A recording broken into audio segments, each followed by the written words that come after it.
Kesin bir pişiki sen kaybetmişsin kesin pişiki. Kayrak kesin sen de pişiki kaybetmişsin kesin pişiki. Boynuma aldın yiyeceksen. Kapı. Kahve. Nesil var kim kapı. Kızımı da sikerim da. Yaşarım sen kapılarımı öldürürüm sana. Aramadım sana. Gel yiy bunu açtım. Sikişim erdi. Kızımı da sikerim kahve.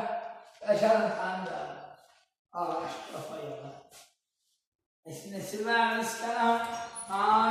Ben yine çorlarım bak bu. Ağrıları alışkan var. Yiyeceksen.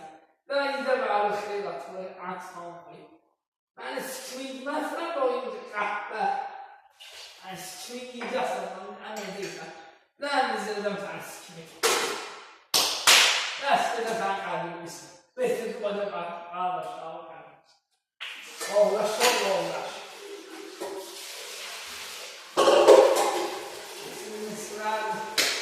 Oğuz ben o seni canlılar. Senin güven ne yapıyor?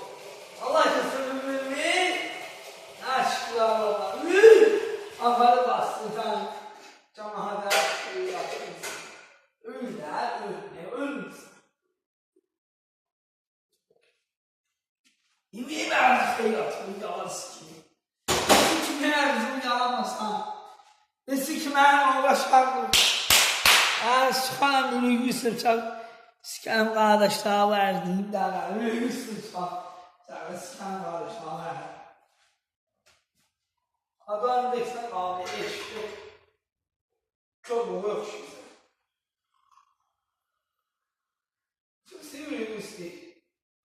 Ha? Öyle mi istiyor? Ha? Öyle mi istiyor abi? Yani size öyle mi istiyor çak? Yani ben filiz kelam ağzım kahve bile. Canım oğlu canım. Aftaban koydan baş taşı olsun. Aftaban koydan kaybetmişsinler abi. Balık aşık sen kaybetmişsin yapıştın. Eşin ben. Ben şimdi sağ olun abi. Ağzımı sikerim ben uğraş. Doğanın giysi, ekkanın giysi yere. Sen adam deysen, sikerim baba. Sikerim. Sen pokuyasın ben sikerim. Kahvem, pulu bak. Sabah yağış yağacak. Pulu bak, baş taşımı koyacağım bu pulu 5 manatı. Baba kardeşler, o cırı kardeşler var sikim. Pulu.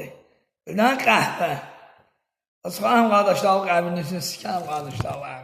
Sikim kardeşler var, nesil var sikim. Götümü yuram, ərzuvdu yuram, kahvemi yuram, nesilimi yuram.